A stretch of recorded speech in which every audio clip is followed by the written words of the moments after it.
The early autumn light spills over the terracotta roofs of Ravenna.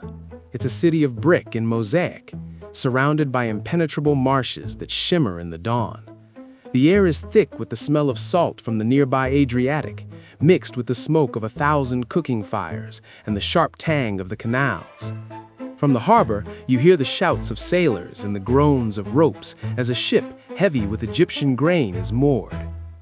On the paved streets, the clatter of wooden carts echoes, their wheels bumping over stones laid down by legionaries centuries ago. Inside a sprawling villa, a bureaucrat dips his stylus into ink, meticulously recording tax receipts. A legionary, his armor a mix of old Roman steel and new Germanic fashion, stands guard at the gate of the imperial palace. For them, for everyone in this city, the capital of the Western Roman Empire, the date is September 4th, 476.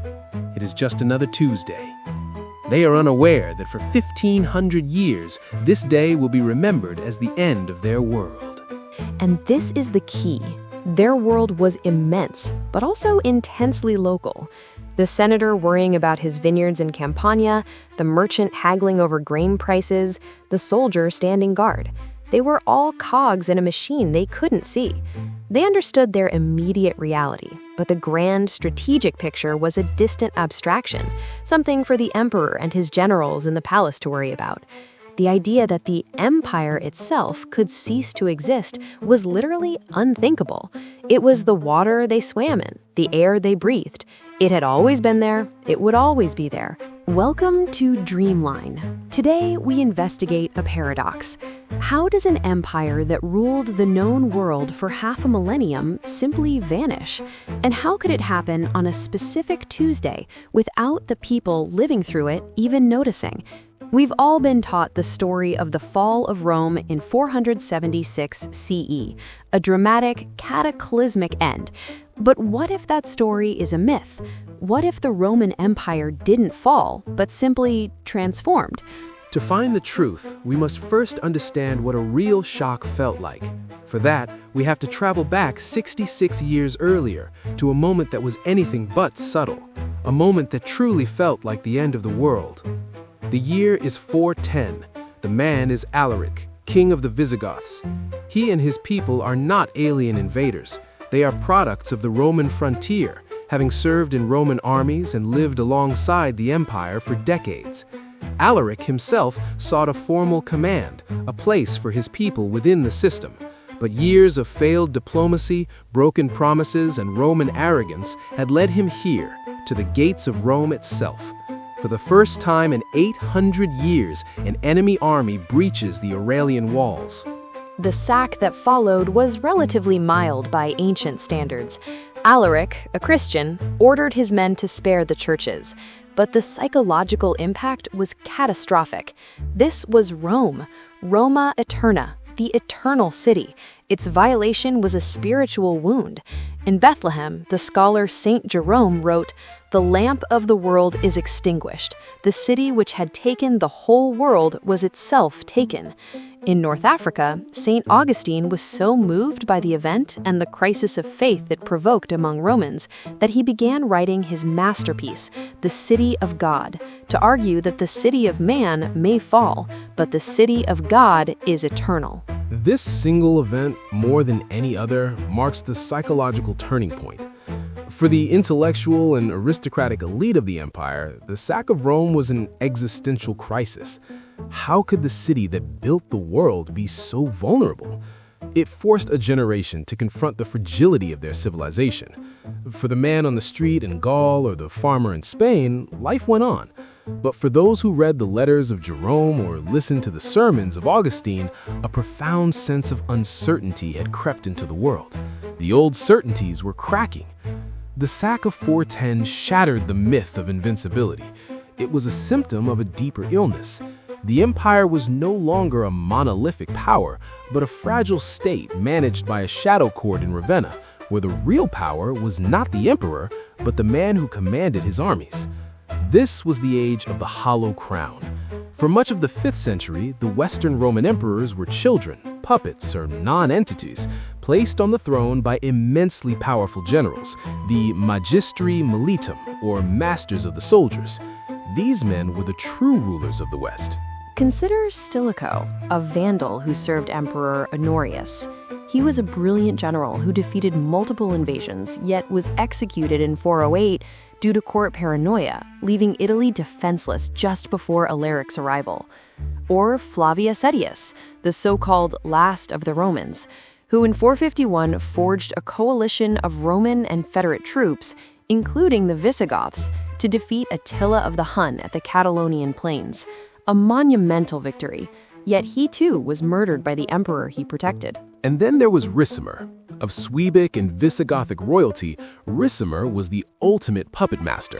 From 456 to his death in 472, he ruled Italy as its undisputed strongman. He appointed and deposed 4 different emperors. When one, Anthemius, tried to assert his independence, Ricimer simply besieged him in Rome and had him killed. The emperor's crown was worn at the pleasure of his top general. This entire system was made possible by the foederati. For centuries, Rome had integrated foreign soldiers, but by the 5th century, this was different. The army was no longer composed of individual recruits becoming Roman. It was made of entire peoples, Goths, Franks, Alans, fighting under their own kings and commanders, in exchange for land and gold. They were the state's military, but their loyalty was always negotiable. The empire had outsourced its own defense, and in doing so, had fragmented its own power. This is the world that created Odoacer. He wasn't some barbarian invader from beyond the frontier. He was an insider. Son of a chieftain loyal to Attila the Hun, he, like many sons of the barbarian elite, had sought a career in the only real game in town, the Roman army. By 476, he was a senior officer in the Imperial Guard in Ravenna. The crisis of 476 wasn't a foreign invasion, it was a labor dispute. The Federate troops who made up the Roman army of Italy demanded what their counterparts in Gaul and Spain had already received: permanent land grants, a third of the great estates, as was the custom. This was essentially a request for a pension plan. The current master of soldiers, a Roman named Orestes, refused. In response, the army did what Roman armies had been doing for centuries when they felt ignored. They acclaimed their own leader. They raised Odoacer on a shield and proclaimed him their king. This was an internal coup, a mutiny. Odoacer swiftly captured and executed Orestes. He then marched on Ravenna and accepted the abdication of his young son, the boy emperor Romulus Augustulus. There was no epic battle for the fate of Rome. The imperial office had become a hollow shell, and Odoacer simply brushed it aside. He spared the boy, gave him a pension, and sent him to a pleasant villa. What followed is the heart of our story, the great debate between continuity and collapse.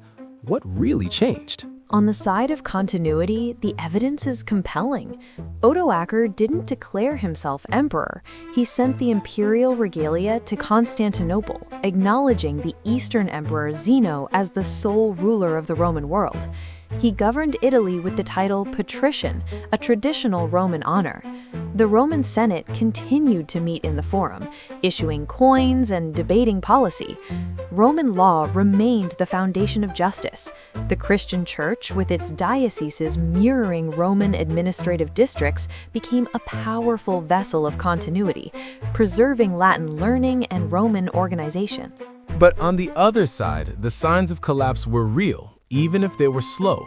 The complex web of long-distance trade, once protected by the Roman navy, began to fray. Without a steady supply of African grain, the population of cities like Rome dwindled. The grand infrastructure, the aqueducts, the roads, the public baths, slowly crumbled without the imperial tax base to maintain them. The Roman Forum, once the heart of the world, saw its temples converted to churches and its open spaces slowly revert to pasture. Life became more local, more rural, more precarious. This was the reality, a slow-motion transformation. The political unity of the emperor was gone, but the cultural and administrative DNA of Rome persisted everywhere. The world wasn't suddenly plunged into darkness, it was a gradual dimming of a very old light. So why do we cling to the idea of a sudden fall? Because history is shaped as much by interpretation as by events. The narrative of a dramatic collapse was constructed centuries later by thinkers in the Renaissance and Enlightenment who wanted to define their own age in contrast to a preceding Dark Age. 476 became a convenient, if inaccurate, piece of historical punctuation, a full stop at the end of a very long, complex sentence. The truth is far more nuanced. 476 was not a cataclysm. It was the moment the West finally admitted that the emperor's new clothes were gone because the emperor himself was no longer necessary. The real power had already shifted. The Roman world didn't end that Tuesday in September. It was changing, and it would continue to change, its immense legacy echoing through the new kingdoms of Europe and down to our own time. But this afterlife was not just a slow decay. It was an active, powerful legacy that shaped the future in tangible ways. Think of language. The Latin spoken by the legionaries and bureaucrats of the Western Empire didn't die. It evolved. It softened and changed on the tongues of millions, becoming French, Spanish, Portuguese, Italian, Romanian. The Latin languages are a living testament to Rome's reach. Or consider law, the sophisticated legal codes of Emperor Justinian, compiling centuries of Roman jurisprudence, became the bedrock of many modern legal systems across Europe and the world. And perhaps most powerfully, there was the Church. The Roman Catholic Church mirrored the empire's administrative structure, with dioceses and provinces. The Pope in Rome even took the old imperial title Pontifex Maximus. The Church became a ghost of the empire, preserving its language, its learning, and a centralized authority in a fragmented world. Beyond these tangible legacies, there was the political ghost of Rome. The idea of a single, universal Christian empire haunted the European imagination for 1,000 years. On Christmas Day in the year 800, the Frankish king Charlemagne was crowned emperor of the Romans by the Pope in Rome, a deliberate attempt to resurrect the power and prestige of the West. Later, the Holy Roman Empire would dominate Central Europe for centuries, its very name a testament to the undying dream of Rome. This legacy echoed in the titles of monarchs. In Germany, they call their emperor Kaiser. In Russia, Tsar. Both words are direct descendants of one Roman family name, Caesar. And even in the immediate aftermath, the transition was smoother than we imagine. Odoacer's kingdom was soon replaced by the Ostrogothic kingdom of Theodoric the Great. Theodoric, a Goth who had grown up as a hostage in Constantinople, was a master of this hybrid world. He ruled Italy from Ravenna, issuing decrees in the Roman style, preserving the Senate and maintaining the Roman civil administration. He was a barbarian king who employed Roman scholars like Cassiodorus and Boethius. His reign shows us the reality on the ground, a blending of cultures, a system where a new warrior elite governed through the old, sophisticated structures of the Roman state. It was not obliteration, it was adaptation. So, what does this story of Rome's long, slow transformation teach us? It shows us that history is rarely about neat endings and clean beginnings. Civilizations are not monolithic structures that can be shattered in a day. They are complex ecosystems of ideas, laws, languages, and institutions. When the political structure fails, these powerful cultural memes find new hosts, adapting and surviving in different forms. The fall of Rome wasn't a single event, but a change in the weather of the world. It reminds us that the past is never truly dead. It's not even past. The story of Rome is not one of a sudden death. It is the story of a long, strange, and fascinating afterlife. And it is a story that, in many ways, has never truly ended.